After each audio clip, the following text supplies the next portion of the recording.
Welcome to the Bald Brad Show. It is Thursday, February 1st, and Joe Biden. Good old Joey.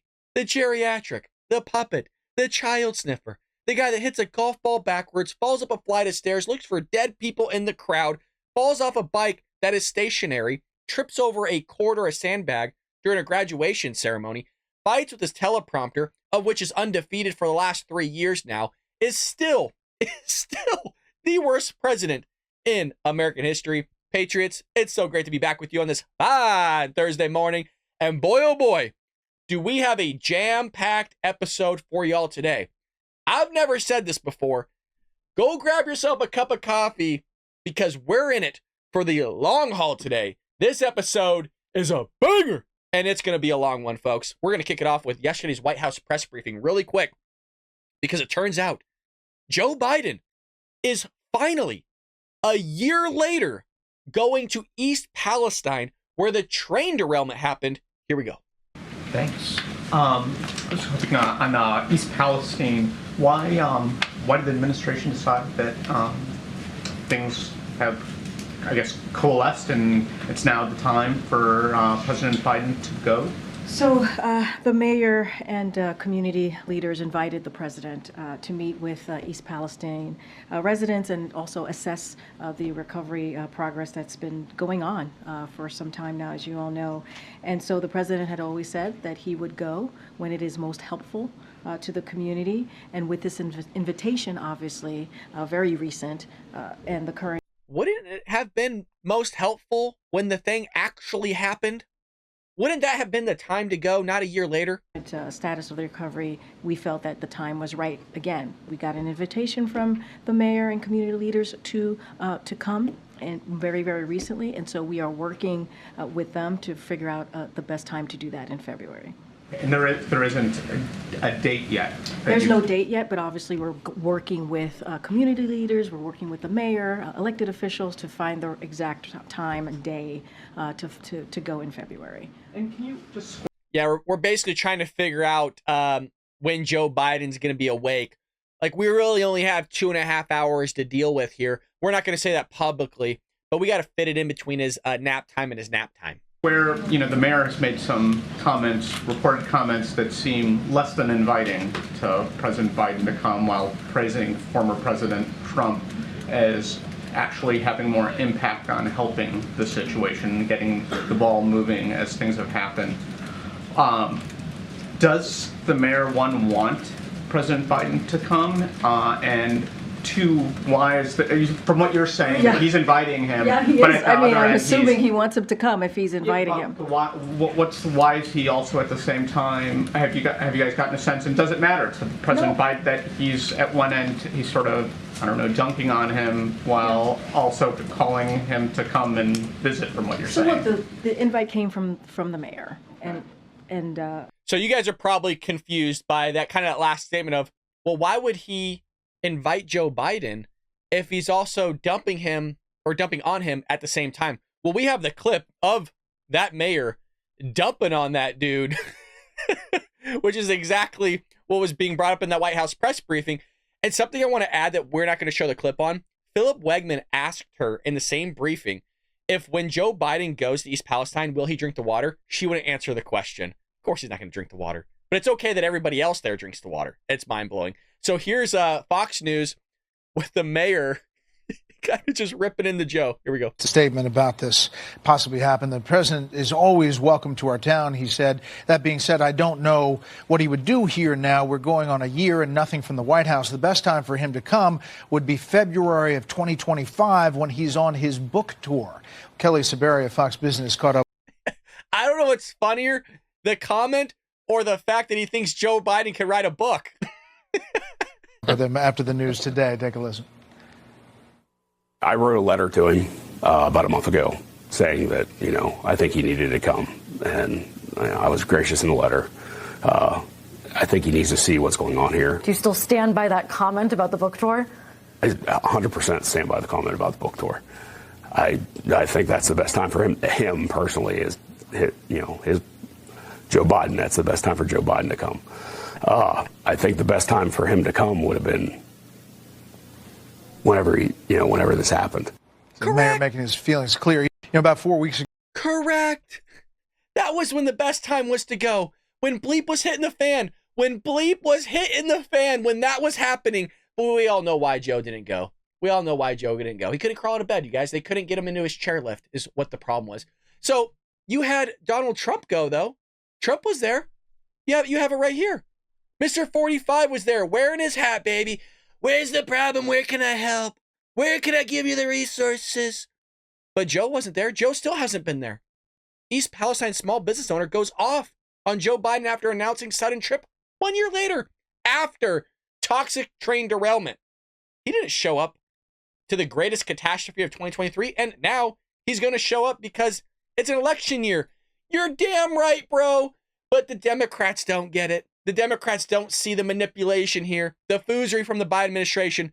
This is the same administration during the border crisis that downgraded it from a challenge to a situation, flew over the border, you guys. They flew past the border into South America to give them millions of dollars, pass out cookies of Kamala Harris's face on it. That's not a joke. Look up those photos. We've talked about it here on the show.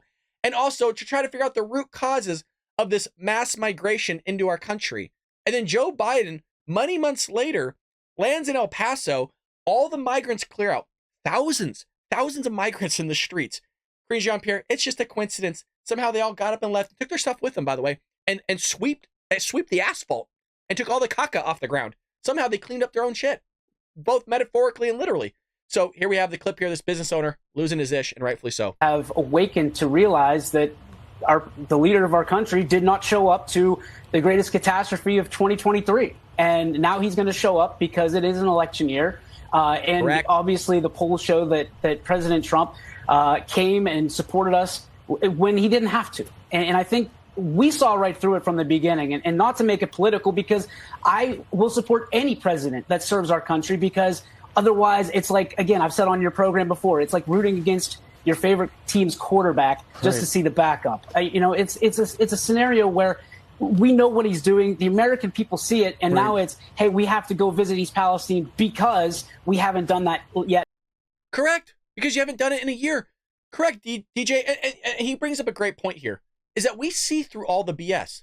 We see through all the lies, the manipulation, and the shenanigans that's going on with the Biden administration, but also the Democrat Party, which segues into the January 6th debacle that the Democrats pushed for years, where they showed the same 6 minutes of footage out of the 40,000 hours.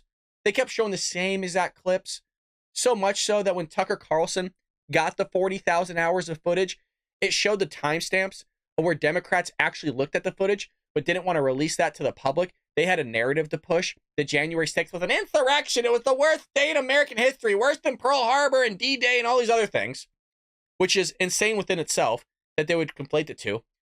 But the Democrats came out when Tucker Carlson released all these timestamps, and the Democrats go, oh, well, we didn't see it. That was actually our staffers that looked into it. So now they're going to blame it on the staffers.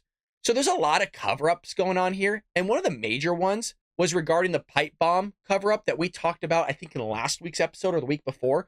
Well, folks, the plot thickens. Oh, the plotty plot thickens here. So just yesterday, we have this release, and we're going to break it down for you because I don't think this is getting enough attention. I haven't heard a lot of people talking about this, and I think we should be talking about it.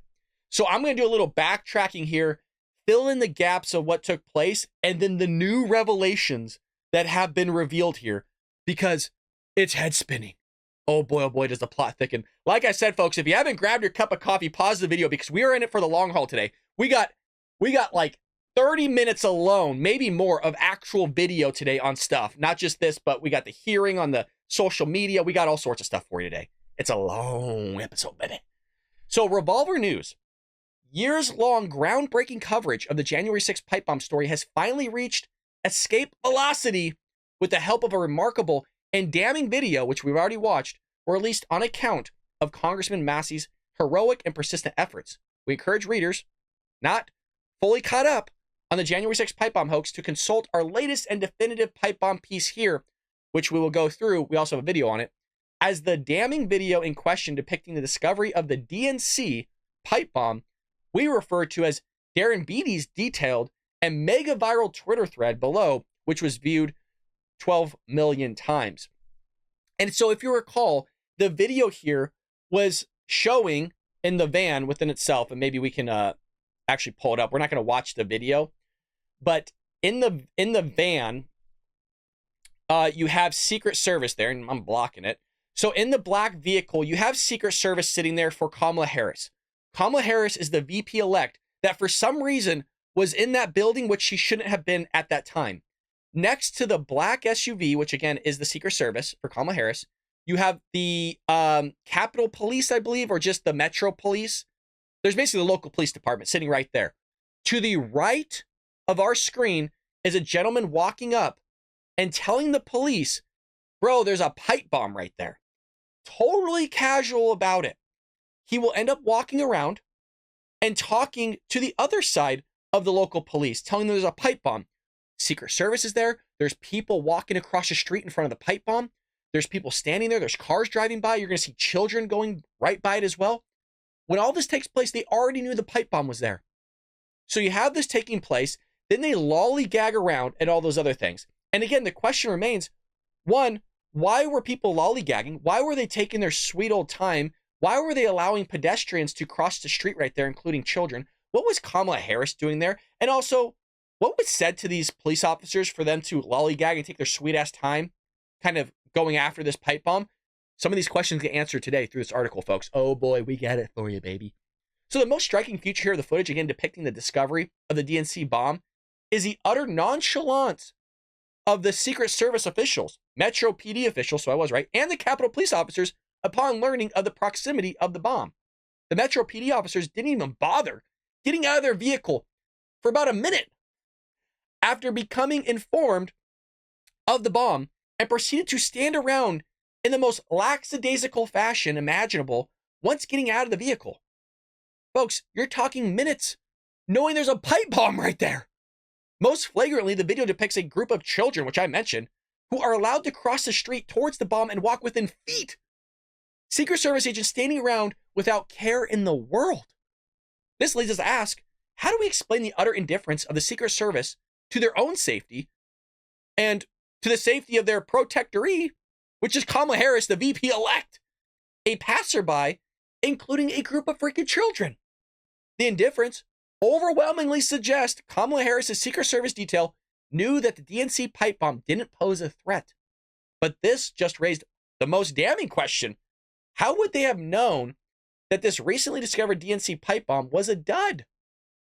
As it so happens, Congressman Massey and a number of other judiciary officials had the opportunity to meet with relevant Capitol Police officials, including at least one Capitol Police officer who was present during the discovery of the DNC bomb depicted in the video above, which we said, where's the body cam footage? What was said? And now we're getting it, folks, because you got Darren Beatty and Revolver here blowing the lid off this bad boy.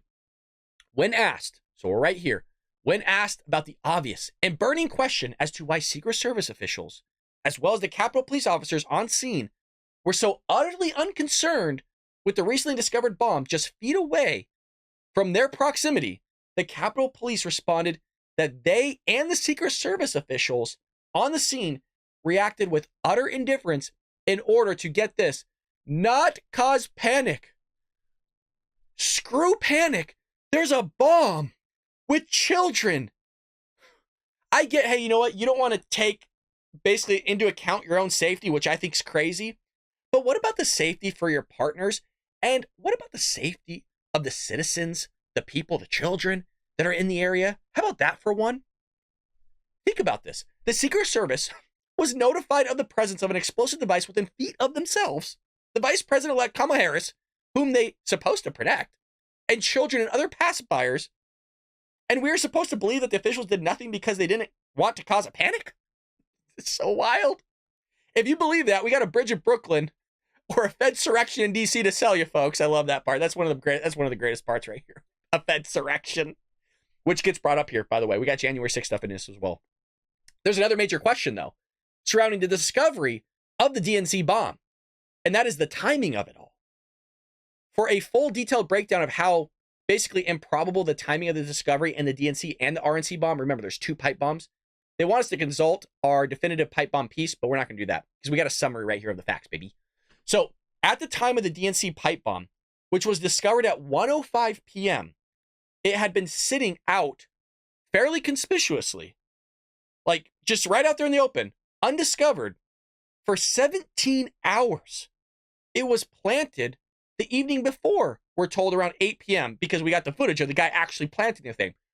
We don't know who it was. The FBI won't tell us. Supposedly, the FBI talked to everybody. This was Christopher Wray, the FBI director. But we don't actually know if they talked to him. He wouldn't tell us. The FBI director would not tell us if they talked to the dude on camera that was placing the pipe bomb. So there's some weird shenanigans going here, folks. Weird shenanigans. So it was placed on January 5th at 8 p.m. We have long remarked upon the odd fact that the DNC bomb lay out in the open, undiscovered, for over 17 hours. Indeed, no motorists, no pedestrians.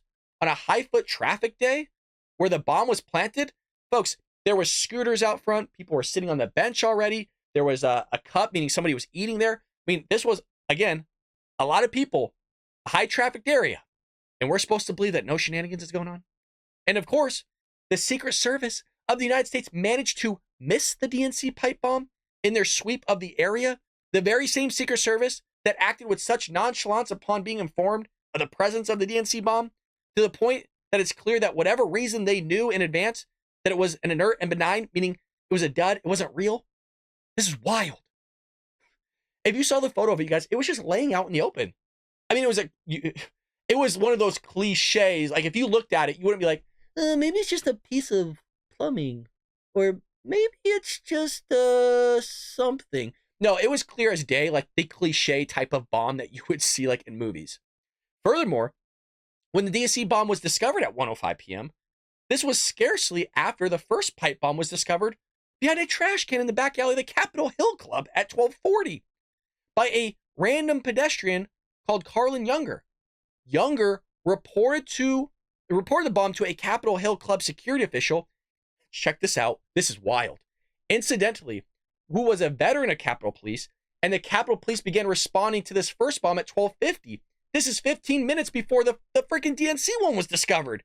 Just 3 minutes before the initial and decisive West Perimeter Ray Epps breach of the Capitol. Could it just all be a coincidence? Yes, it could. But really? 12:50, the RNC bomb was discovered. 1:05, 15 minutes later, the DNC pipe bomb was discovered. 3 minutes after that, you have Ray Epps breaching the Capitol. All this is happening at the same time? I don't know, man. Stars are lying here, but I'm smelling some foozery going on. The first bomb had been planted the evening before as well. And so, like the DNC pipe bomb, it had been sitting there where it was planted for over 16 hours before even being discovered. So are we supposed to believe that the first pipe bomb was planted in a back alley behind a trash can? So there was over 16 hours and just happened to randomly stumble upon almost the exact minute as to be perfectly synchronized with the initial decisive attack on the west perimeter of the Capitol, and then the certification of the vote proceeding at 1 p.m. You guys see the crazy bleep that's happening here? It spells it out perfect for us. That's why we're breaking it real down. We're reading every word, baby. Furthermore, we're supposed to believe that after sitting for 17 hours undiscovered, the DNC pipe bomb happened upon scarcely 15 minutes after the first pipe bomb was discovered, meaning that both bombs had been sitting there for 16 to 17 hours and were independently, randomly discovered within 15 minutes of each other? I don't know. And that perfectly coincides with the unfolding attack on the Capitol. And of course, the same Secret Service that somehow missed the DNC pipe bomb in its sweep is utterly nonchalant about the whole thing when informed of this bomb, despite there being nearly 15 minutes after the first bomb was discovered. Does this not raise eyebrows of like, God, that's really weird? Like the timing of everything, like the Secret Service, Kamala Harris was there. Like, why would she be there? The fact that she didn't even want to mention the fact that she was there in the first place. There's something weird going on, right? I mean, you guys, it's not just me saying that. Dan Bongino, an ex-Secret Service agent, he's bewildered. I mean, that's how I actually found out about this, was listening to the Dan Bongino show. He's like, none of this makes sense. He smells bleep, bleep, bleep. You know what I mean? He smells doo-doo. He smells caca. And usually when it smells like bleep, you know it is bleep. So he's saying some foozery is going on. He's so much into this he's actually said he'll come back and work for the Secret Service under Trump basically for free just to expose the shenanigans that's going on here. Wild. And so it leads us to the next question for the Capitol Police officials. Could they provide some explanation for the remarkable timing of the discovery of the DNC bomb? What were the circumstances under which it was discovered? How do we get another severely inadequate answer? According to Capitol Police officials, they were around the first pipe bomb when it was discovered and figured after the discovery of the first bomb that it would be worthwhile to check around the DNC. And voila! They stumbled upon the DNC pipe bomb and that it had been out in the open, uncovered by everyone, including Secret Service, for 17 hours. And they discovered it merely 15 minutes after the first pipe bomb was discovered, under still less believable circumstances. So a lot of fuckery going on here. And I just think it's interesting that up to this point, the damning reporting we've done at Revolver News was overwhelmingly suggesting that the January 6th pipe bombs were an operation and that the investigation into these bombs was in fact a cover-up. Before learning of the conversation above, we have said that the chance of January 6th pipe bombs being a hoax and a cover-up was 99%, leaving 1% chance that some bizarre, exotic, but plausible and incoherent and innocent explanation could be given for the anomalies we've covered. Now we are in the position to rule out the remaining 1%. They believe here that January 6th pipe bombs are 100% a hoax and a cover-up. Something's going on here, folks. And I tend to believe, look, when it smells like doo-doo, it usually is doo-doo. And that's exactly what we're seeing from this administration, from this party. A lot of stuff, not just surrounding the election and the foozery and the fuckery that was going on with that, excuse my French. There's a lot of fraudulent activity that took place with that election. But also, you have this foozery taking place here on January 6th. And here's the last kick in the nuts. On January 6th, if you read this in Ted Cruz's book, on January 6th, on the Senate floor, as the Capitol was being, I guess, invaded, if that's what you want to call it, people were trying to come in, storming into the Capitol. That was when Ted Cruz had the votes to sit there and look into the election fraud.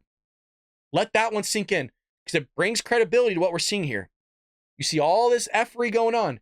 On the floor, Ted Cruz, in that moment in time, was getting passed by the Senate to look into the election fraud. Not doing recounts, you guys. I'm talking about like actual investigation, really looking into the fraudulent activity that took place on the election. You have the Capitol being ran over by these idiots. And so when it was all said and done, they came back on the floor the same day. He had no longer the votes anymore. You had these senators that switched over. A little bit of weird stuff happening, folks. If you're enjoying this episode, again, hit that like and subscribe button because we're not done yet. You had a big congressional hearing where Ted Cruz got in the mix, Blackburn got in the mix, as well as Howley. Oh, we got all the tape for you, folks, and we're going to watch all of it. We got like 30 minutes of tape coming up here. So kind of the big story out of all of it was Mark Zuckerberg telling parents of social media victims at a Senate hearing, "I'm sorry for everything you've been through." In a stunning moment, during a congressional hearing over alleged online harms to children, the Meta CEO, Mark Zuckerberg, turned to parents of victims on the Senate floor and apologized. And we got some screenshots there for y'all. He said this, quote, "I'm sorry for everything you have all been through." He said this to the parents who held up photos of their children who have died following sexual exploitation or harassment via social media. No one should go through the things that your families have suffered.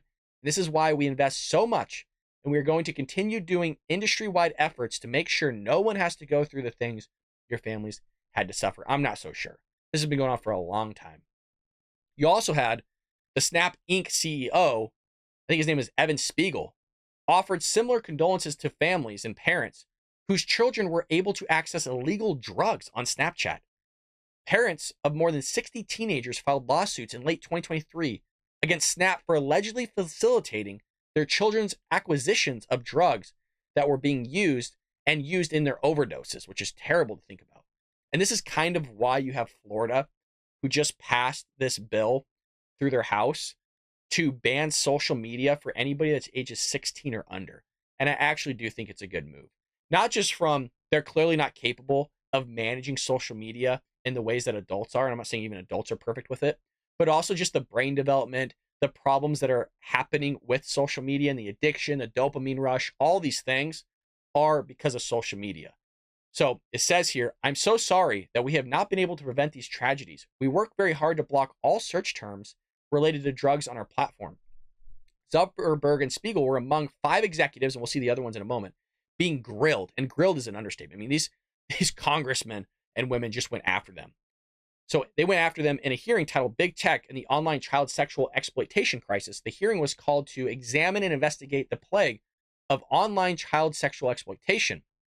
Also in attendance were chief executive officers, including, and it lists them here, from X to you also have TikTok and Discord. So we got some footage here that I want to play for you, and I've been myself holding back watching it because I love experiencing this stuff in real time with all of you.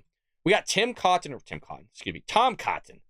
unfortunately grills TikTok CEO at Senate hearing on child safety online. And I don't know if this is the one where he just grills him on the Chinese stuff, but we're going to play it nonetheless. Like I said, folks, a lot of stuff. Get that cup of coffee for yourself today. Let's see if I can resize myself here before we play. There we go. All right, let's roll it. Is TikTok under the influence of the Chinese Communist Party? Damn, he didn't wait, did he? Is TikTok under the influence of the Chinese Communist Party? No, Senator, we are a private business. Okay, so you can see that your parent, ByteDance, is subject to the 2017 national security law, which requires Chinese companies to turn over information to the Chinese government and conceal it from the rest of the world. You concede that, correct? Senator, the Chinese That's no business, question. You conceded it early. any company that does, any global business that does business in China has to follow their local Okay. laws. Isn't it the case that ByteDance also has an internal Chinese Communist Party committee? Like I said, all businesses that operate in China have to follow their local law. So your parent company is subject to the national security law that requires it to answer to the party. It has its own internal Chinese Communist Party committee. You answer to that parent company, but you expect us to believe that you're not under the influence of the Chinese Communist Party? I understand this concern, Senator, which is why we built Project Texas. It was a yes or no question. Okay. Well, you used to work for ByteDance, didn't you? You were the CFO for ByteDance? That is correct, Senator. In April 2021, while you were the CFO, the Chinese Communist Party's China Internet Investment Fund purchased a 1% stake in ByteDance's main Chinese subsidiary, the ByteDance Technology Company. In return for that so-called 1% golden share, the party took one of 3 board seats at that subsidiary company. That's correct, isn't it? It's for the Chinese business. Is that correct? It's for the Chinese business, yes. That deal was finalized on April 30th, 2021. Isn't it true that you were appointed the CEO of TikTok the very next day on May 1, 2021? Well, it's a coincidence. It's a coincidence that you were the CFO, Senator, that the Chinese Communist Party took its golden share in its board seat, and the very next day you were appointed the CEO of TikTok? That's a hell of a coincidence. It really is, Senator. Yeah, it is. Okay. And before ByteDance, you were at a Chinese company called Xiaomi, is that correct? Yes, I used to work around the world. Where did you live when you worked at Xiaomi? I lived in China, like many expats. Where exactly? In Beijing, in China. How many years did you live in Beijing? Senator, I worked there for about 5 years. So you lived there for 5 years? Yes. Isn't it the case that Xiaomi was sanctioned by the United States government in 2021 for being a communist Chinese military company? I'm here to talk about TikTok. I think they then had a lawsuit and it was overturned. I can't remember the details. It's another company. It was the Biden administration that reversed those sanctions, just like, by the way, they reversed the terrorist designation on the Houthis in Yemen. How's that working out for them? But damn! Oh my God! Oh, just ravaging this guy. It was sanctioned as a Chinese communist military company. So you said today, as you often say, that you live in Singapore. Of what nation are you a citizen? Singapore.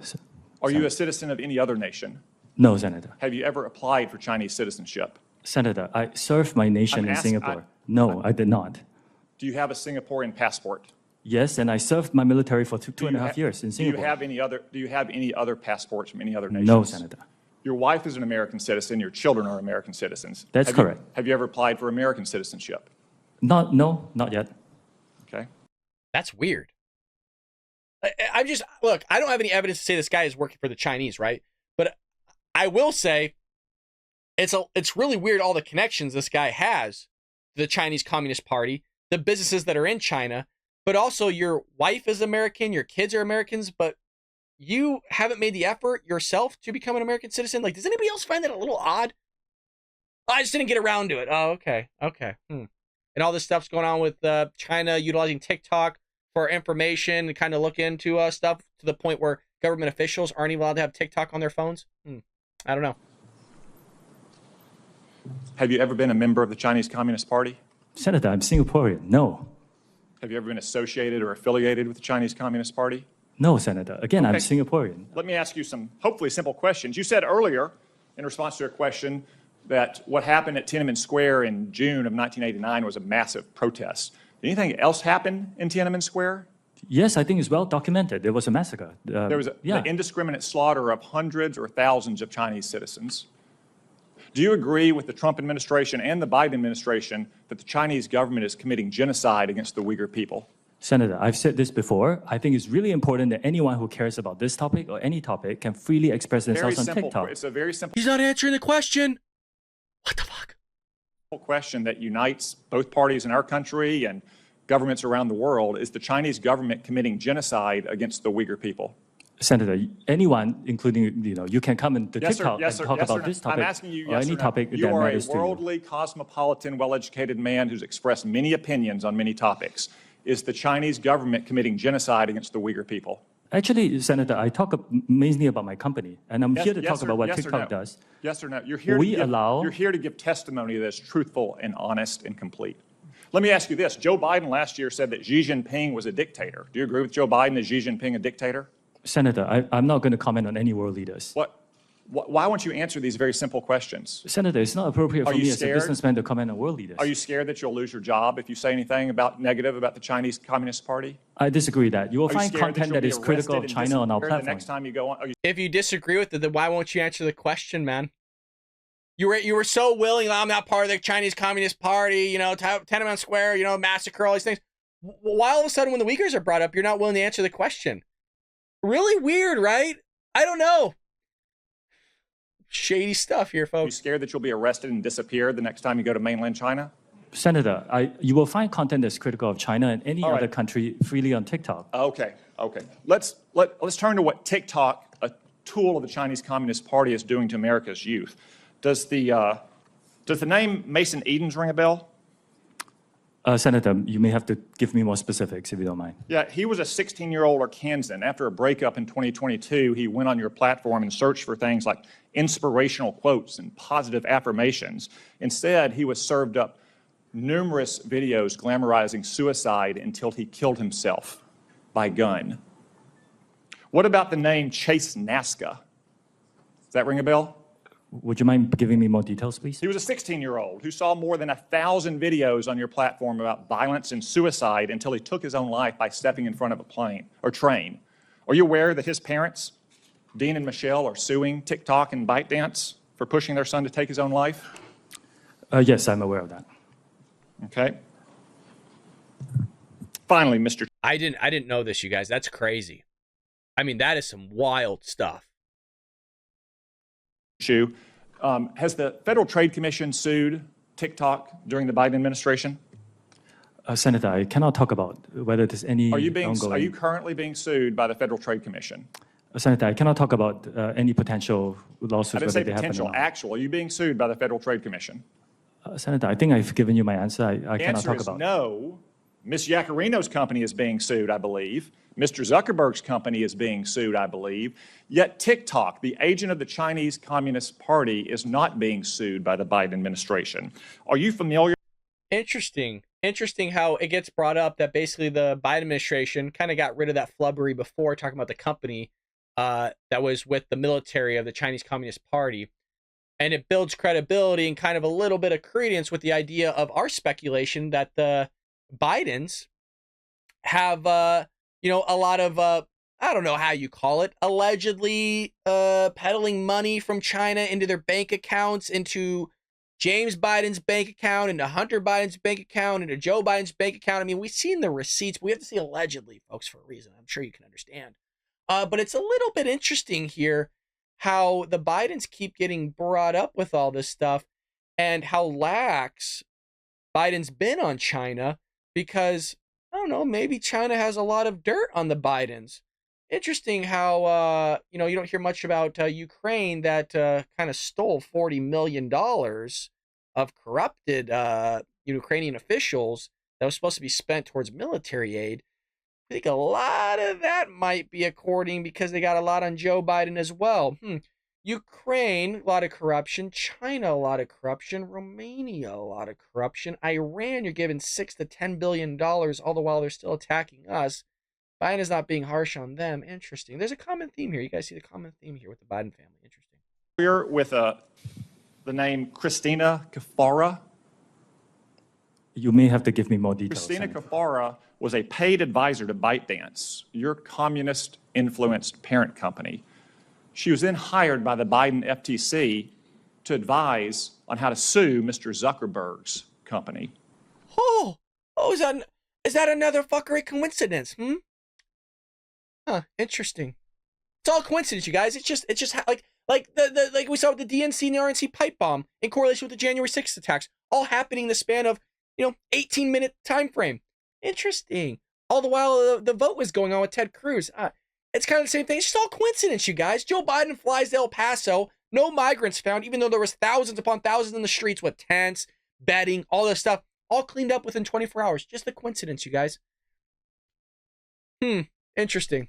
Senator, ByteDance is a global company and not a Chinese communist company. It's owned by global investors. Public reports indicate that your lobbyists visited the White House more than 40 times in 2022. How many times did your company's lobbyists visit the White House last year?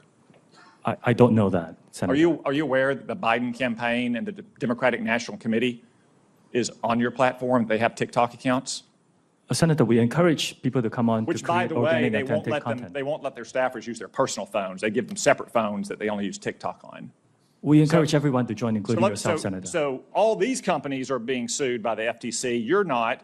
The FTC has a former paid advisor, your parent, talking about how they can sue Mr. Zuckerberg's company.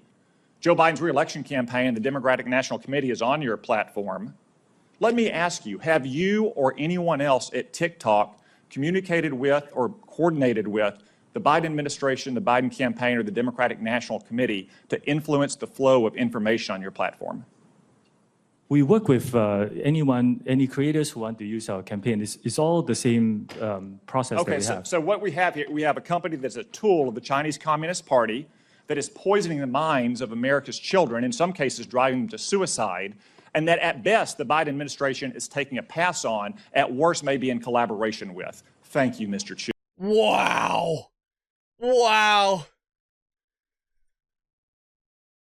Oh my God. Hey, we're not done.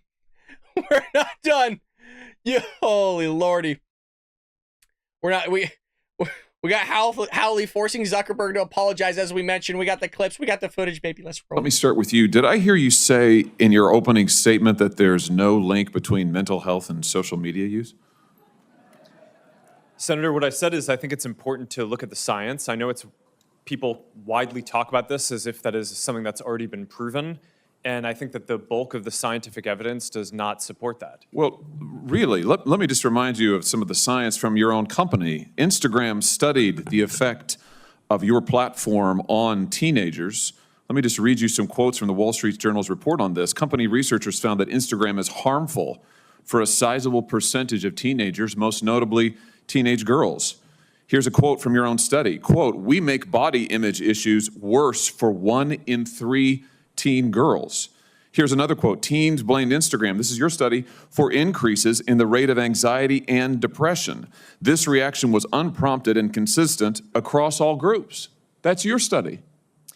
Senator, we try to understand the feedback and how people feel about the services. We can improve. Wait a minute. Your own study says that you make life worse for 1 in 3 teenage girls. You increase anxiety and depression. That's what it says. And you're here testifying to us in public that there's no link. You've been doing this for years. For years, you've been coming in public and testifying under oath that there's absolutely no link. Your product is wonderful. The science is nascent, full speed ahead, while internally, you know full well your product is a disaster for teenagers. Senator, and yet you keep right on doing what you're doing.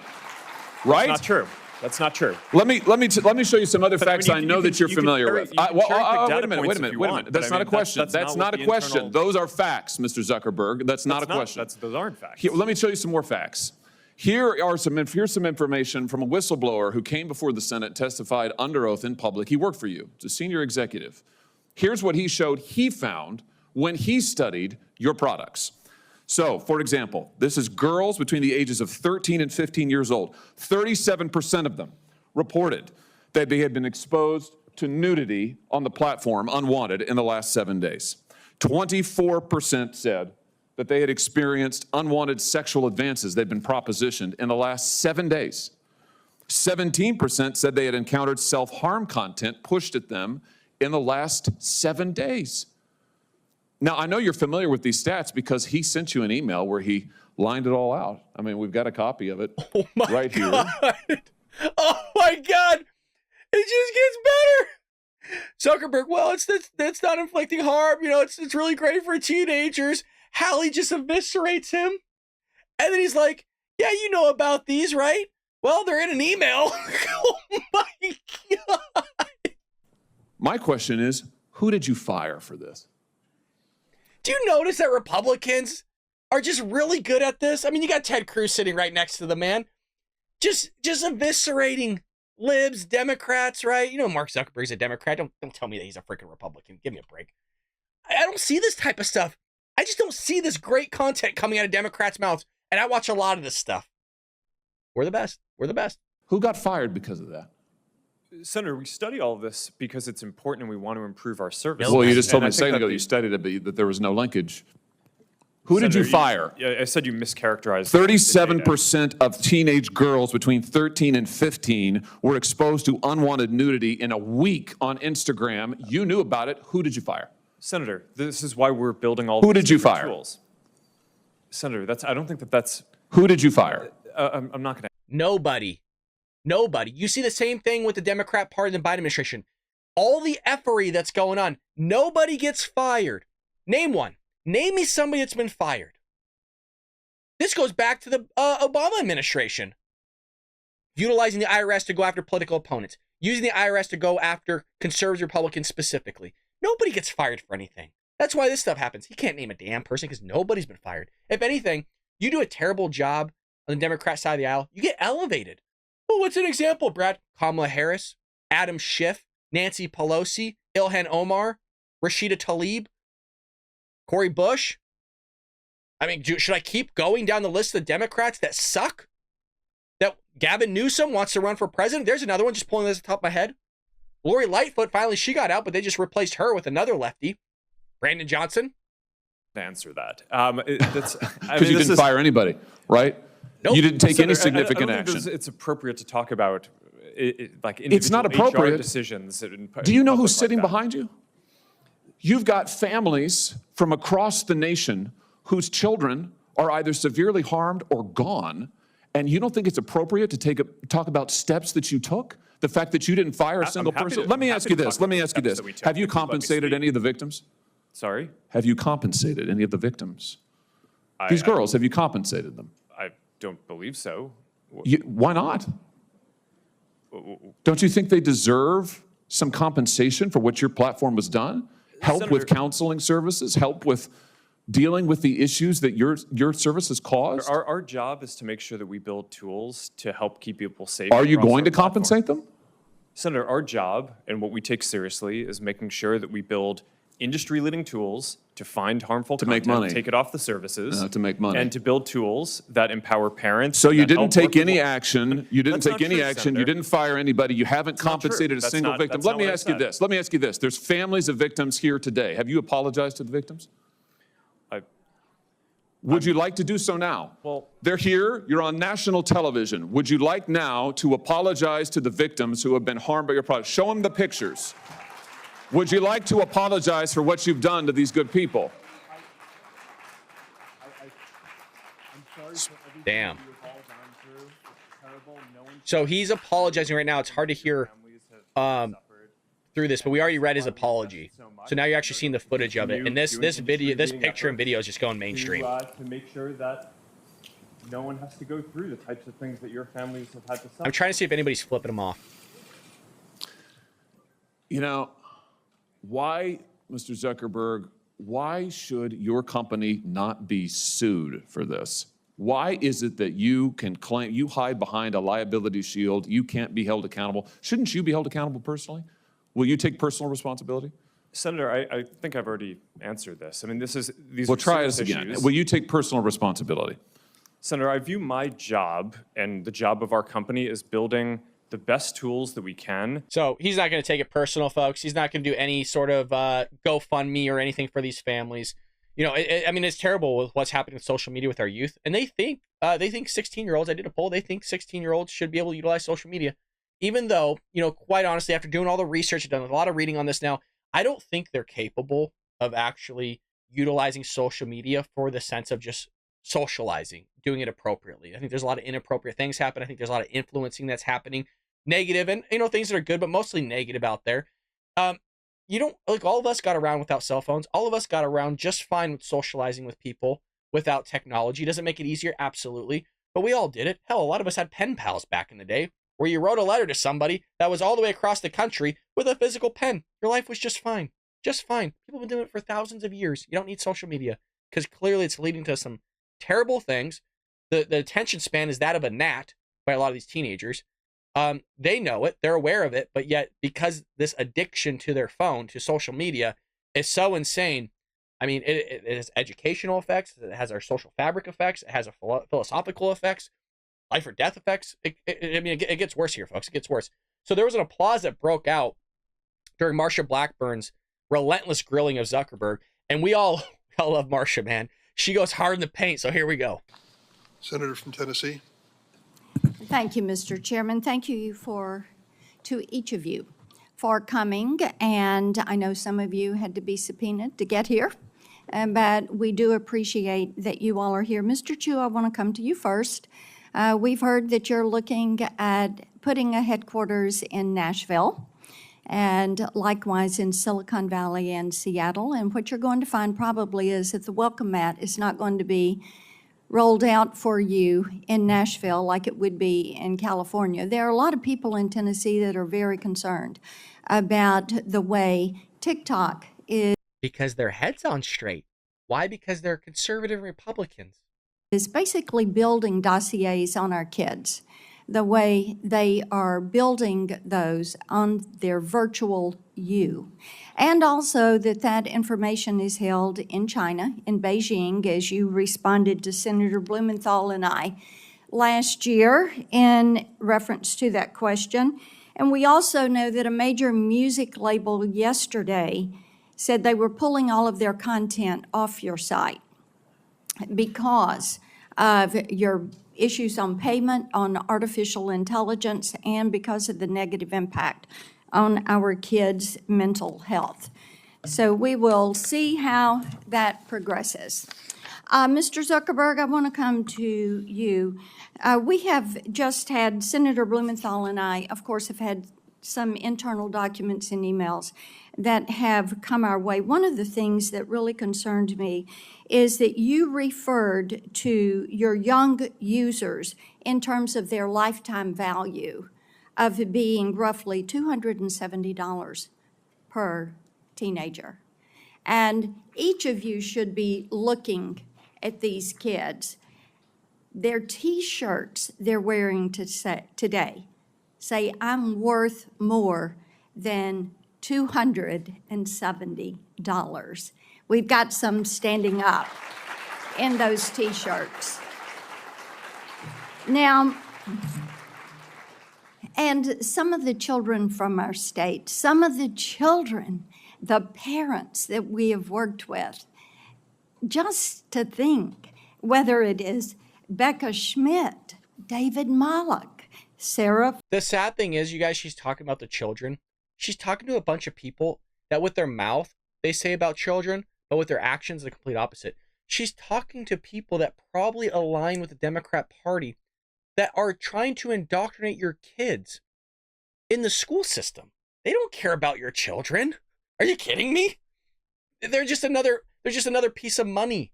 That's all they care about. They care about indoctrinating them and turning them into basically Democratic votes for that party. I mean, they're teaching kids in New Jersey in 2nd and 3rd grade how to masturbate with cartoons. There's books in there that are teaching them how to trans themselves. All this stuff's taking, you have teachers doing it too. I don't call them teachers. I call them activist teachers. In the same way, you're student athletes, you're a student first, and then you're an athlete.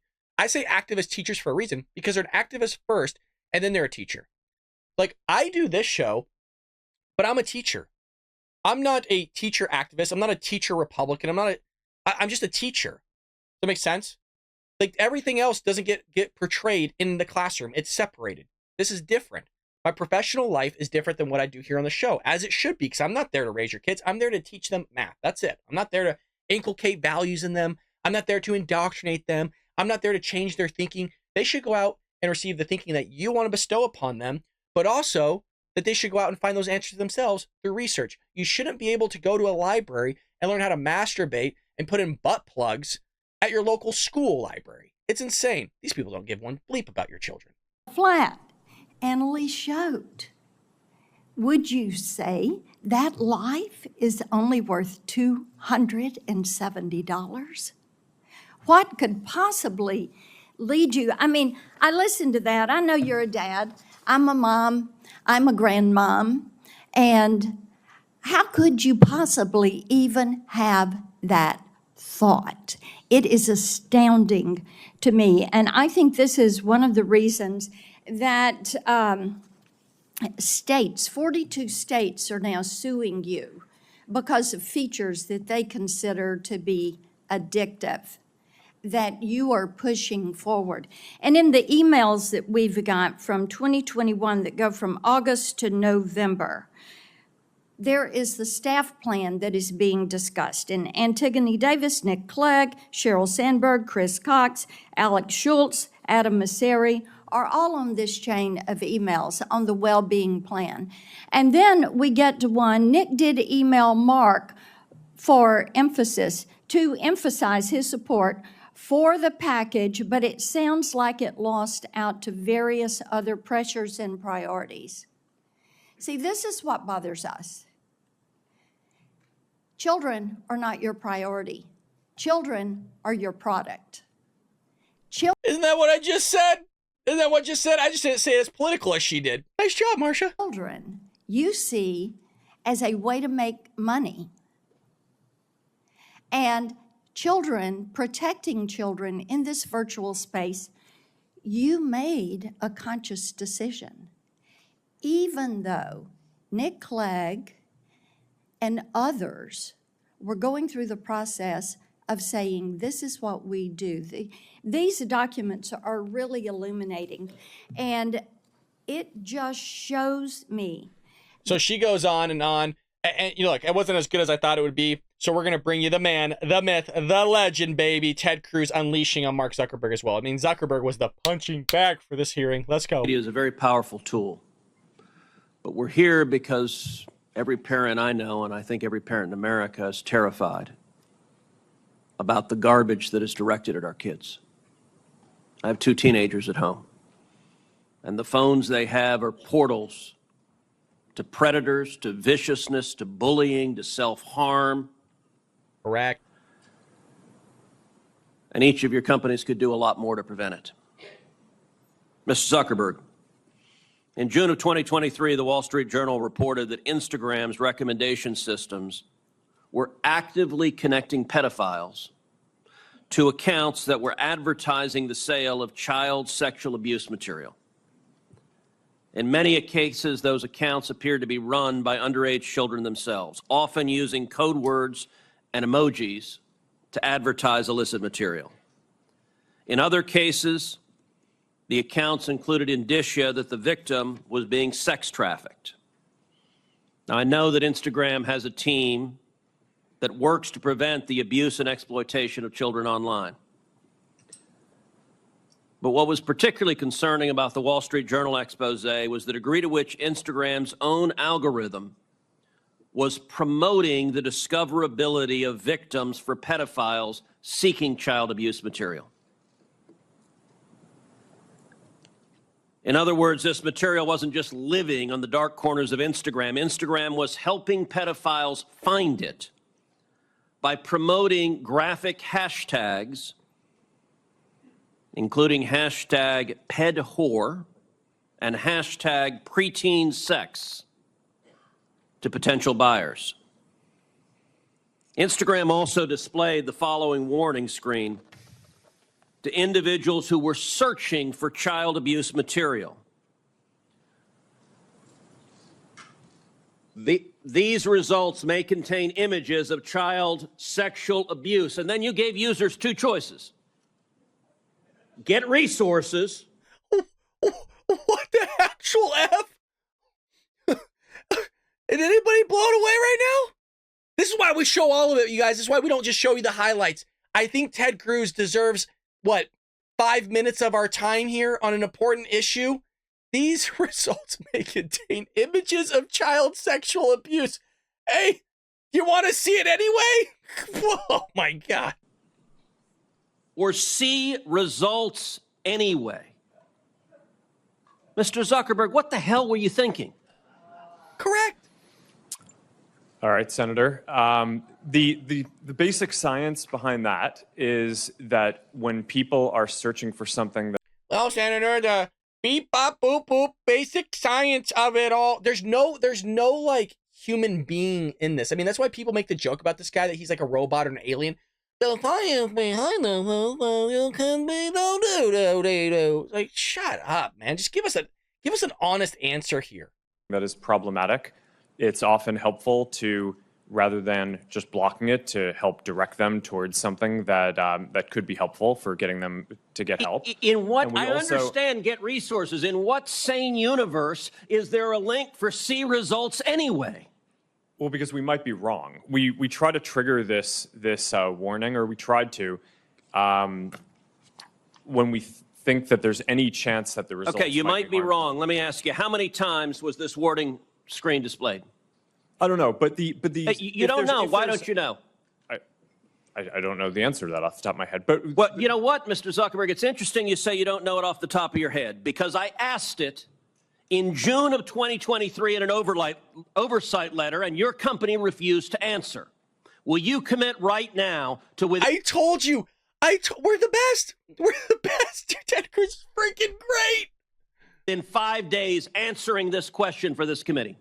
We'll follow up on that. Is that a yes? Not a will follow up. I know how lawyers write statements saying we're not going to answer. Will you tell us how many times this warning screen was displayed? Yes or no?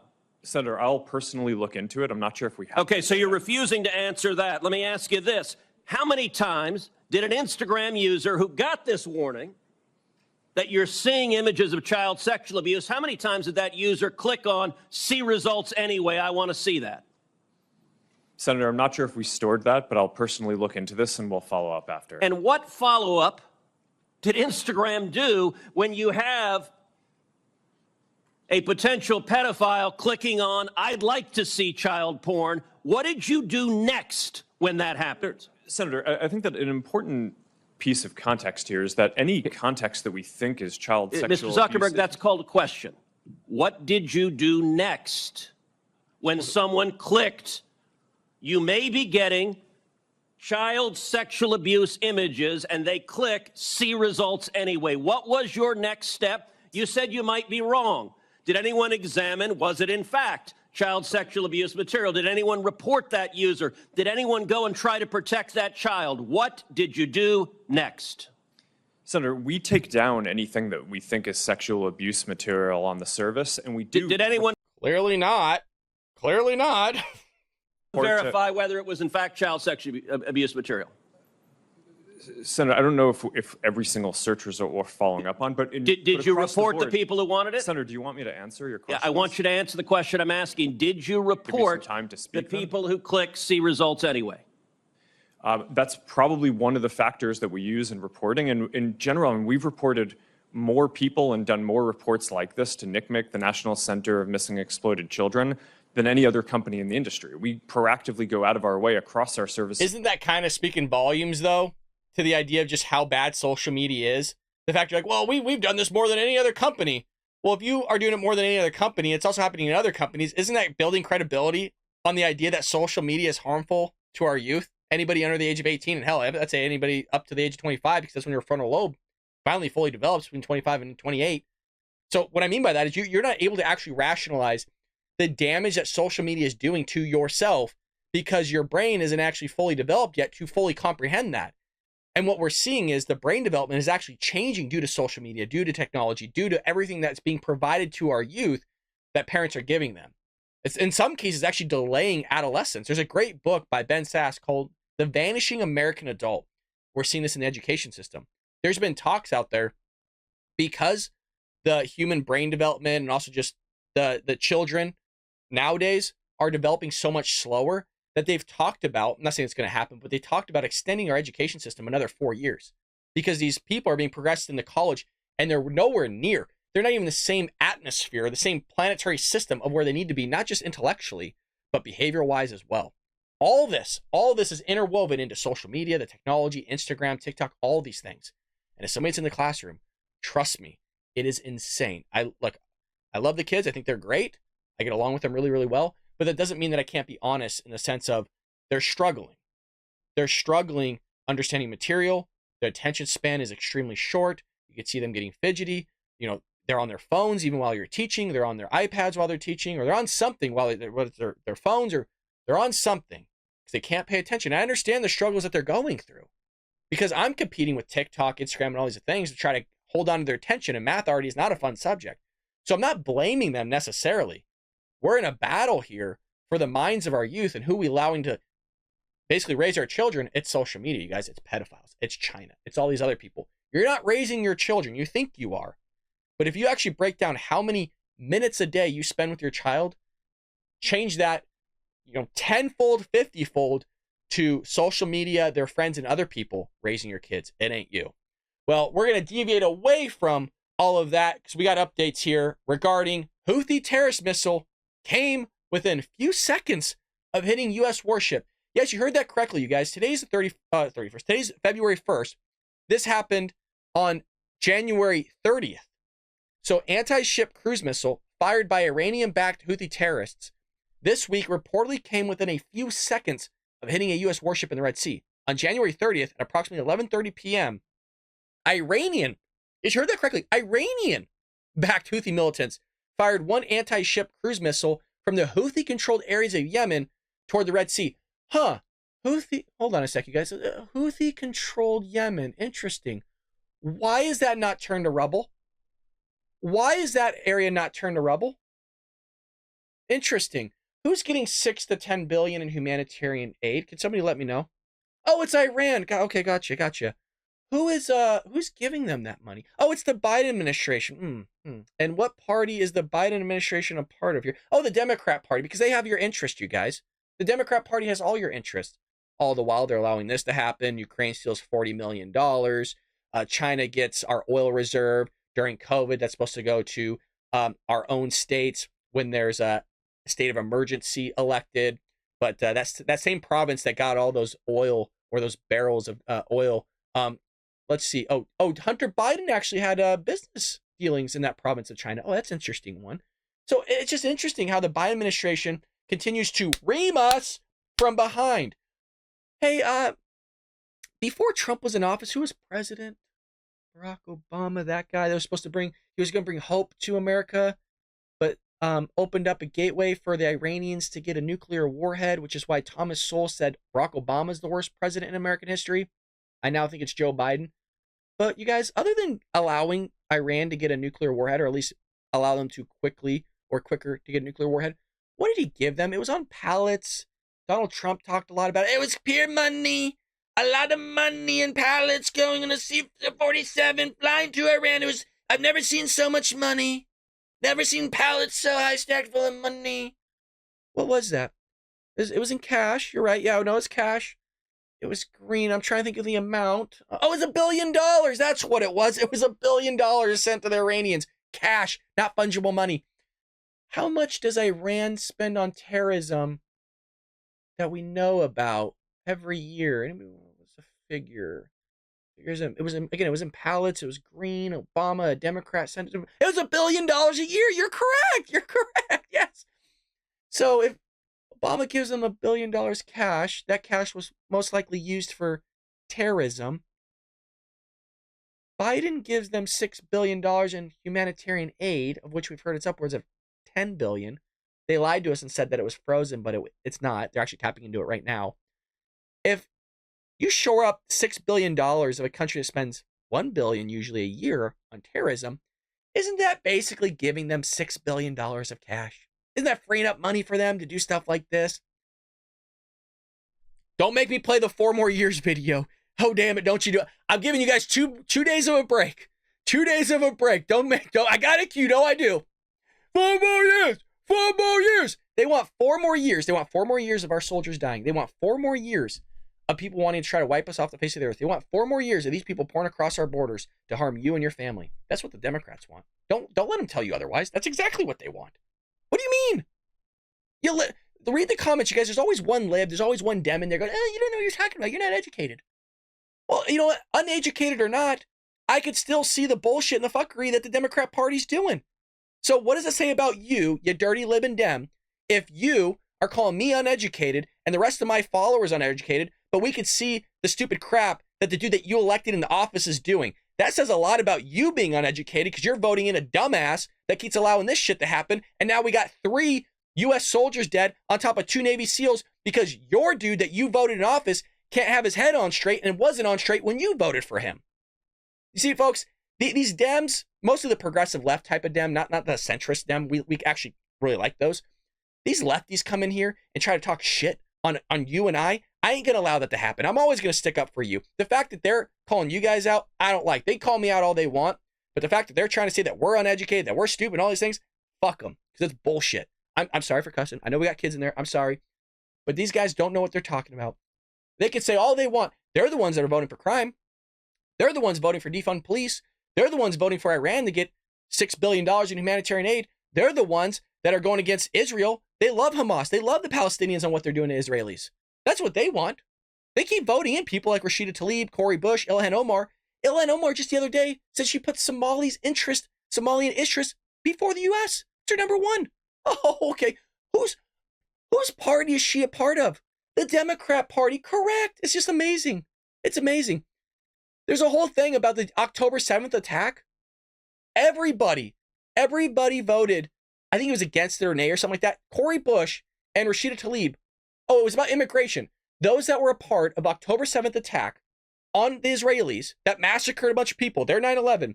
None of them are allowed to immigrate here to the United States. You want to know the 2 people that didn't want to go along with that? You just want to guess? Rashida Tlaib, Cori Bush. Do you want to guess what party they're a part of? Just throw it out there. Remember, we're uneducated, guys. We're uneducated. What party they have? The Democrat Party, amazing. What party loves socialism?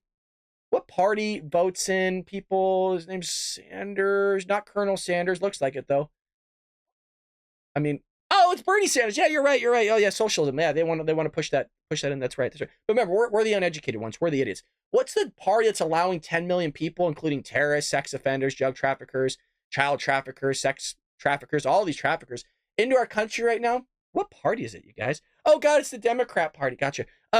Who's allowing their localities to crumble with claiming their sanctuary cities? You're right, it's Democrat Party. Gotcha. Who's allowing homeless just to run roughshod over citizens and harming them, and in some cases killing them? Oh, you're right, it's Democrats. Gotcha. Who's allowing the smash and grabs in their cities? They're completely run roughshod over businesses, and that's why they're fleeing out of Democrat-ran cities into going to Republican cities because their businesses flourish there. You're right, it's Democrat cities, but we're the uneducated people. Gotcha. Who's trying to indoctrinate your kids in the school system with critical race theory? That's right. Oh, it's the Democrat Party. That's right. Who's trying to indoctrinate your kids with lesbian stuff, with the trans stuff, trying to trans your kid, chop their genitals off? What party? Oh, it's right. It's the Democrat Party. Gotcha. Who's trying to literally chop their genitals off? Teenagers, their breasts, remove them, everything. Oh, that's right. That's the Democrat Party. Who's castrating children? That's right. It's the Democrat Party. But we're uneducated, you guys. You're right. We're the idiots. Who's trying to chisel away at our rights? The First Amendment, the Second Amendment. Oh, that's right. It's the Democrat Party. Who utilized big tech to censor conservative Republicans, not just during 2016, but also 2020, and wanted to create a ministry of truth? That's right, it's the Democrat Party. I could go on fucking for days with this, but we're the uneducated people. Amazing. I hope you guys love that rant. If that doesn't deserve a damn like and subscribe, I don't know what does, because I always got your guys' back. Damn right. Freaking patriots right here, boys and girls and women. There's a non-binary Republican in here, you too, I guess. I should have ended that speech off, that rant, with Clark Griswold going, "Hallelujah, holy shit." Maybe I'll throw the clip in here. Well, CNN subsequently reported the missile came within a mile of the ship before it was shot down by the ship's close-in weapon systems, I guess they call it CIWS, which the Navy describes as the fast reaction detect through engage radar-guided 20-millimeter gun weapon system. God damn, I don't even know what that is, but damn, it sounds cool. So that happened, still being attacked, and as of right now, you guys, Joe Biden still hasn't done anything. I forget what it is, and I know, Pat, you mentioned this. When I bring up the 120 attacks or 127 attacks, that number that I'm utilizing is before Joe Biden actually bombed Yemen, if that makes sense. So remember, I was always talking about these structures that basically there was nothing in it. It was already basically rubble. I'm using that 127, meaning they got away with basically 127 attacks on not just us, but also our military bases, our military personnel, and our merchant vessels, along with our allies' merchant vessels, before we ever did anything. Pat, you were 100% correct in the chat when I'm reading live. Yeah, it's over 160 times. I think as of right now, it's like 170 plus, and we haven't done anything. We bombed some things, but now we got troops dead. So that's how the Democrats basically roll. They're a bunch of cowards. Well, folks, we got some new sting stuff from our man, the myth, the legend, James O'Keefe here. We haven't heard from him in a while. And I want to give a shout out to James O'Keefe because I did get some subscribers from this guy. We were actually on Project Veritas for like 5 seconds. It was our 5 seconds of glory. We were on there, and a lot of people did come over and say, hey, I saw you on Project Veritas, which is amazing because they didn't even show us with the Ball Bradshaw logo or anything like that. So we were on there for good reasons because we're calling out the foozery that's going on in the education system where they're going after our children trying to indoctrinate them. Because I'm an educator standing up for parents going, that's not right. Leave the kids alone. Stop trying to indoctrinate them. Just teach them the stuff that you're supposed to teach them. Stop being an activist in the classroom and be a teacher. Be a teacher. Like I said, I don't talk about this stuff in the classroom. The stuff I do talk about, for example, I'll give you a prime example. I teach statistics. So I brought up how Gen Z was having characteristics of lack of productivity, lack of curiosity, all these things in the workplace because employers are not hiring Gen Z. And so I fed them all the statistics. It's a statistics class and it correlates with the real world on these are the characteristics that employers don't like. And I prefaced, if they don't like these characteristics that are negative, the goal is to show you these characteristics so that if you inherit those characteristics within yourself, that you can recognize that and change it so that you can outcompete the other people in your generation and be successful. That's not indoctrinating them. That's bringing to light problems that employers are seeing, bringing awareness to our youth so that they can be aware of it and change it if that's something that is impacting them so that they can be successful. If that's indoctrination, how can you teach them? Because you're just trying to benefit them and help them and actually allow them to be employed. So I don't know. I looked at it as a benefit. I didn't see anything wrong with it. If there's something wrong, you guys, can you leave me in the chat? Go, hey, I think that was a little bit too far. You probably shouldn't be teaching kids that. Let me know. Because sometimes you think something's okay, and in reality, it's just not. So we got James O'Keefe here. We got the video. We're only going to show some of it. Released new video Wednesday from a sting operation in which he talked to a White House official. You guys are going to love this because we talk about it all the time about Joe Biden's brain not working. Official who offered insight into private House deliberations about a myriad of issues concerning President Joe Biden in the 2024 election, including the mental decline of the president and the widespread dissatisfaction of Vice President Kamala Harris. Who could have thought? Look what she did to California. Why would you think anything different in the White House? And I've said this time and time again. Democrats, again, we're uneducated, you guys. We're uneducated according to them. Yeah, progressive libs, to be more specific, part of the Democrat Party. They're an outgrowth of it.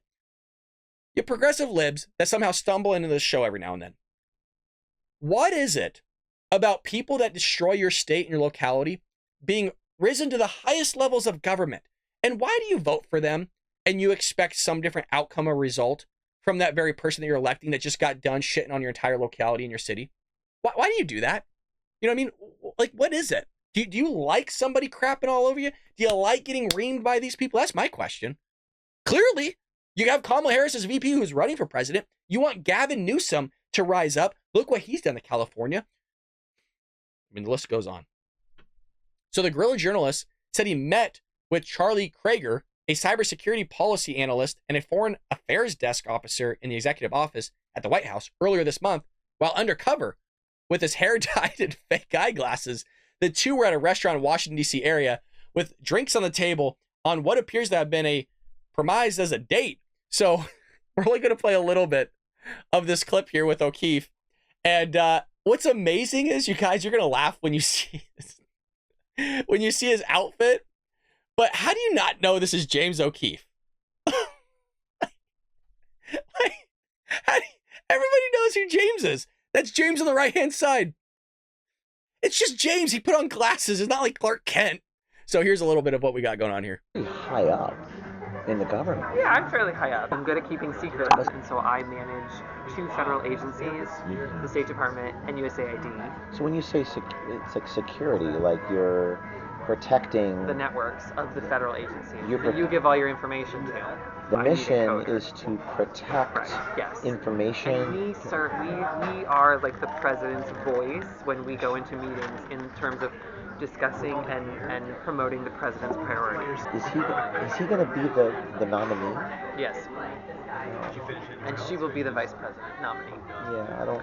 There was a debate about removing her from the ticket, but sadly they didn't. She can't keep black staff. They quit on her in mass. But with him, I mean, he's got dementia. Yeah, well, he's definitely slowing down. Or they know that he has those issues. I think so. But they're not willing to say polling it. shows it. And, They're not willing to say it correct. publicly. And same thing But with why Kamala not? Harris. Is she's not popular, but you can't remove the first black lady to be vice president from the goddamn presidential ticket. Like, what kind of message are you going to send to, like, the African American voter? How would you spin that? People would be like, what the fuck? Like she's a woman and she's multiracial. I think that they're really concerned about this. But they won't say it. Well, I guess if they say it publicly, Correct. that They Biden can't say it is they can't say it publicly. No, they've got to Do they toe the say it line. privately? But they won't say it publicly. Correct. That They Biden can't say it is they can't say it publicly. No, they've got to Do toe they the say it line. privately? I mean, I'm just telling you what I've heard. Like, yep. You're just telling me the truth. Does it make sense? No, but that's what I've heard. Um, I've had a meeting with Michelle Obama at one point. Well, look, it does make sense in the sense of what we've heard as well. So he's just reiterating what he heard, and we're also hearing it from other people as well. When I was an intern, and someone asked her, will you ever run for office? And she said no, emphatically. Really? I've seen all the shit my husband has had to go through, and that does not interest me. People would be like, well, I don't think we should have to get the vaccine. And I'm like, fuck you. It's like, you're not going to get the vaccine, and then you're going to go expose my family in the hospital to your vaccinated COVID. Like, fuck you. So this is how stupid they are still. And I guarantee you, I'm going to say the word COVID, and you're probably going to see a flag or something like that amidst the myriad of other things that they could probably flag this show on. It's fascinating he's still bringing up COVID.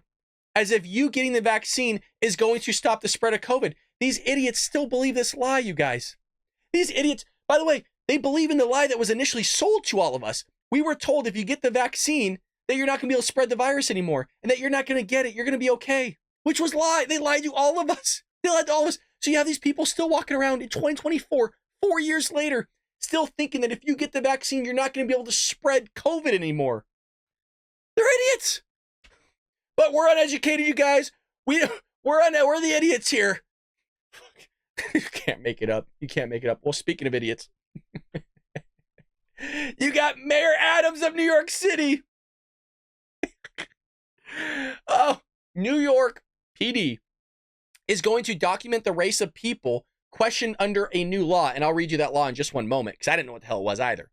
And the reason why they're doing this is because of racism, discrepancies, disparities in data, because disparities means there's racism out there, sexism, and all these things, because they don't know statistics. The New York Police Department will be required to record the race, gender, and age of most people they stop for questioning under a law passed by the New York City Council, which Mayor Eric Adams tried and failed to veto. The new law, known as How Many Stops Act, will require officers to document basic information in low-level encounters in which police are asked for information from people who aren't necessarily suspected of a crime. Now, I had to do a little bit of research on this, and I'm going to kind of read what this is. So, the How Many Stops Act is a new law that was passed by the New York City Council and is set to take effect in the summer of 2024, so just a matter of months here. The legislation requires officers of the New York Police Department to document details of all low-level stops. These are encounters where police interact with the public for investigative purposes, but not casual conversations or interactions. The act addresses a significant issue in policing. This is where I got it, where it's disproportionate, it's racism. The disproportionate targeting of Black and Hispanic communities through stop, question, and frisk tactics. By the way, completely destroyed that whole thing in her book. Something Cops. It was Heather McDonald. The War on Cops is what it's called.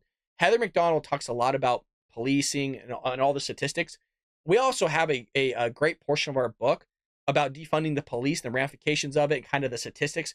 Because I went back like 60 years of stats for you on the police departments around the country, homicides and all that stuff, break it down by race and everything like that. I highly recommend the book. A lot of you wrote in the other day, and sorry, I got a lot of freaking documents over here. This right here is the book, and what chapter is it? A lot of you are writing in it with really great comments. I appreciate that you actually enjoyed the book and letting everybody know. Yeah, it's called Debunking Police Racism, page 119. So we got a lot of stuff for you here.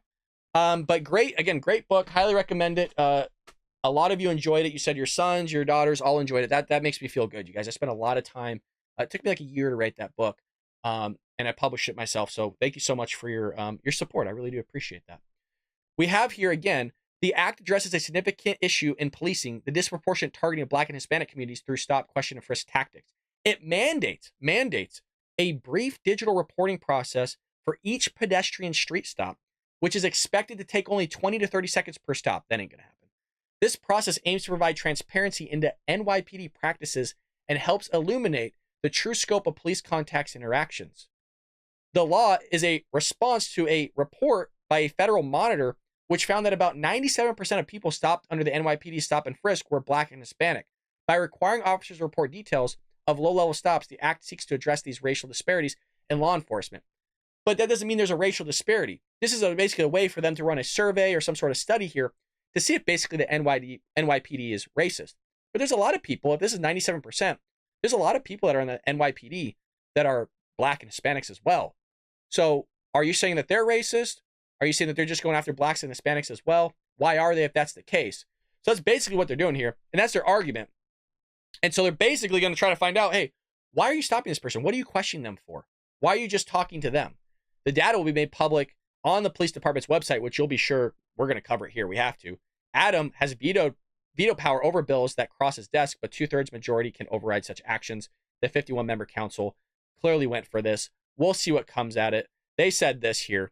At a time when Black and Latino New Yorkers continue to be disproportionately subjected to unconstitutional stops to go underreported and civilian complaints of misconduct are at the highest level in over a decade, the need for basic transparency is clear. I mean, is it the transparency, you doing the police report when you stop somebody or do some sort of thing like traffic stop? Isn't the reporting already within that? So could it be the possibility that Black and Hispanics somewhere in their milieu in that locality are sharing the same ideology or the same behavior, whatever it may be, that's contributing to them being stopped at higher rates than, say, whites and Asians? Because I don't think somebody's race has anything to do with why they're being stopped. I mean, the color of your skin, the amount of melanin, that has nothing to do with it. It's your behavior, it's your actions. That's why I brought up your milieu, your culture, because it's those aspects that somebody can share that have and basically elicit certain types of behavior. If you're hanging around with people doing drugs, even if you're not doing drugs, somebody calls the cops, guess what? Now you're a part of those people doing drugs.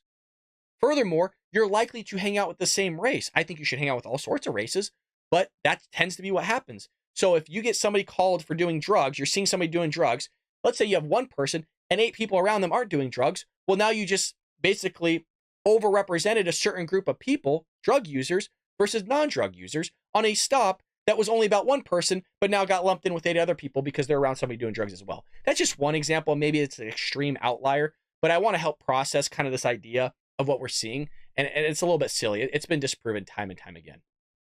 And if that wasn't enough, you got migrants. You got migrants, you guys, going after our New York City Police Department officers. These same people that are working, these hard-working men and women, these same people that now have to deal with this new law that was passed, have to deal with these Democrats and these knuckleheads constantly going after them, wanting to defund them. They have crime going through the roof. You have New York City being a sanctuary city, according to Mayor Eric Adams, been boasting about it. Their infrastructure is collapsing. Now you got this stuff taking place where now they're being attacked by migrants. Lovely. Let's roll it. All right, a Fox News alert on this Wednesday morning. The House Homeland Security Committee yesterday advanced articles of impeachment against DHS Secretary Alejandro Mayorkas in an overnight vote that got heated. It was strictly along party lines. Secretary Mayorkas' actions have forced our hand. We cannot allow this border crisis to continue. We cannot allow fentanyl to flood across our border, our criminals to waltz in undeterred. And we cannot allow a cabinet secretary with no regard for the separation of powers or the rule of law to remain in office. And any shortcomings that Mayorkas may have, frankly, are your fault. Here's some more ammo, you guys. Isn't this wow, Swalwell? Isn't this the dude that hooked up with a Chinese spy? What's next to his name, you guys? Is that a D and a CA? Remember, we're the uneducated ones, you guys. I guess we can't read either, according to these Dems and Libs that will come into our show. Yeah, you Dems and Libs voted for this guy. You voted for a guy that was hooking up with a Chinese spy. Oh, convenient. Who else was like connected to a Chinese spy that was like their driver for, I don't know, a long time? Oh, I think it was Nancy Pelosi. Oh, it's interesting, right? It's real interesting how there's a common theme here with the voting and constantly the corruption and all this. Oh, it's right, yeah, but we don't have our act together. He's asking for authorities to do more, to have more border agents, to have more resources. And so his limitations are caused by you. It was a marathon session, 13 hours long. Eventually, Mayorkas called the allegations baseless in a letter to the committee. The next step is an impeachment vote on the House floor. And as that battle unfolds in Washington, look at this insane video. A group of migrants in New York City are arrested after attacking NYPD officers in Times Square. 5 were arrested and 4 are already released without bail. All right, the brawl started when 2 officers were trying to break up a rowdy crowd near a migrant shelter on 42nd Street. While arresting one of the men, the other said, hey, I'm not going to just sit there. I'll jump in. I'll start kicking. I'll stop punching the officers. After all, I don't belong in this country anyway. I could beat up an NYPD officer. What'll actually happen? The Manhattan DA's office saying it's investigated the incident as police search for 5 other men involved. Every part of this incident could have been avoided if you didn't allow 67,000 people to call New York home who don't belong here. And what happened is, instead of being grateful, they're creating chaos. They get free food, free laundry. Right. They can do whatever they want, free shelter. And when they start fighting each other and NYPD comes to enforce the law, they beat up the cops. Right. Forget you trying to wrap your head around that. Listen, the actual number, according to the New York Post, and they had this story exclusively, 172,000 migrants have come to New York City. Since, in the last year and a half. 172,000, 67,000 are currently in shelters. Obviously, if these guys were over by the migrant shelter, you can connect the dots. They were probably living there. Here's the thing. One of the, and by the way, they did bust in all 5 people, 2 19-year-olds, a 21-year-old, and a 24-year-old, and of course, all single males. And you guys caught that, right? They're all out. They're all out. Not deported. No, not deported. They're just out. We're the idiots, though, you guys. We're the idiots. The Democrats aren't. Weren't we told a while back the people being led across the border were all in family units? Anyway, one of those migrants apparently has 2 open cases for assault and robbery. He's already been arrested twice. In November, he punched and pushed and bit a Nordstrom Rack employee who said, hey, you can't steal that $130 item from the store, pal. Well, he didn't like that. He bit the person.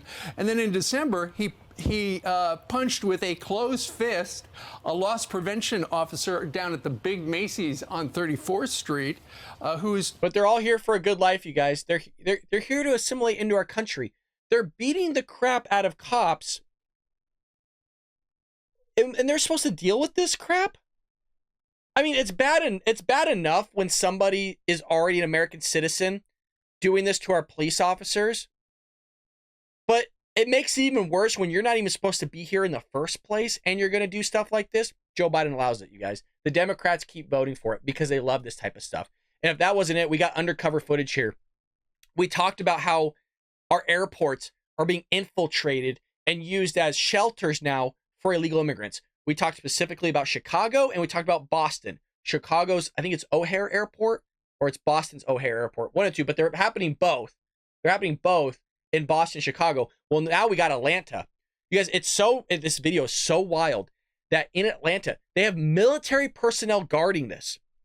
So again, this comes from migrants are being hidden in secret rooms guarded by military at Atlanta airport. Insane stuff. It's by Benny Johnson. Let's roll it. So for those on audio, they're taking an elevator up. They take an elevator up to a room at the airport, and they meet a guy, a military personnel officer, sitting in a chair. Senator from here in the state of Georgia, Senator Baltimore, representing Northwest Georgia. They have the government like some kind of agency that works with them. I got you. In there. Okay. Appreciate you doing. Look at this. How's it going, man? You guys documented or Yeah. you guys Yeah. transporting anybody anywhere? Yeah, we're all getting them placed to where they need to be. Okay, where do they need to be? All over the place. Where are they coming from? As in, like, country of origin and stuff like that. Also all over the place. All over the place? Yeah. You know when they come into the U.S.? Why, can I ask you why you're asking these questions? Yeah. The senator from Northwest Georgia. Yeah. And not a big fan of human trafficking. Just want to make sure everything's above board here. Yeah, so these are just recently documented travelers getting released from ICE, getting to where they need to be.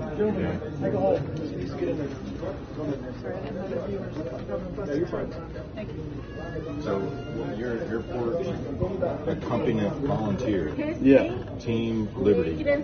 Yeah. Okay. Is that a non-government organization? What is that? Yeah. So you receive. How'd you get the job? I'm a volunteer. I mean, there's people that they get dropped off here from ICE detention with no help, so we just, Wild stuff. We've gotten video of churches doing the same thing down there in Arizona and Texas, in unmarked vans picking up migrants, and this was early on. This was early on in the Biden administration, and bringing them into the interior of the country. You guys, we were being called liars back then, where we were showing undocumented planes being parked on a tarmac in front of these I don't know what you call them, buildings. I guess they were where they housed the aircraft, but they were under the dark of the night. So we show body cam footage. We've shown a lot of this stuff where they're being busted in the dark of the night. They're being used and kept in stadiums. Now they're being hidden in airports. I mean, they're interwoven into all areas of our society now. And if you think our culture is not going to change when there's amnesty, you got another thing coming to you, folks. You have a massive invasion going on. Our country will never be the same. Some of these people do want a better life. Some of these people will assimilate. But as you saw, also some of these people are beating the crap out of our police officers, as we just saw right here.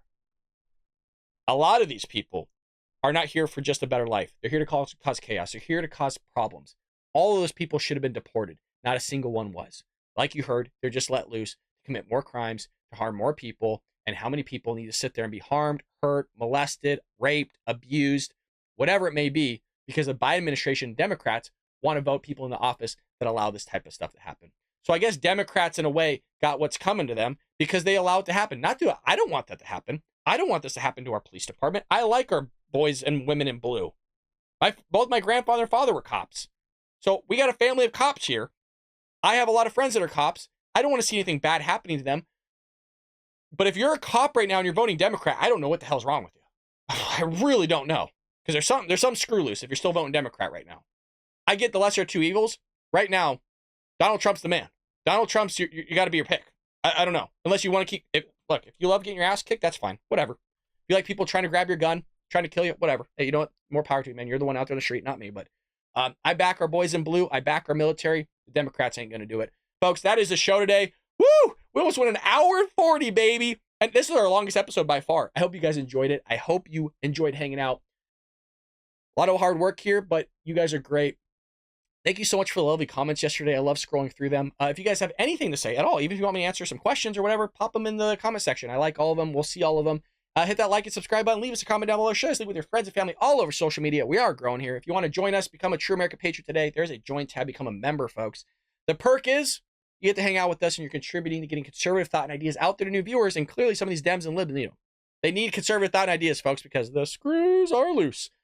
With that being said, Patriots, I'll see you tomorrow here on the Bob Brat Show.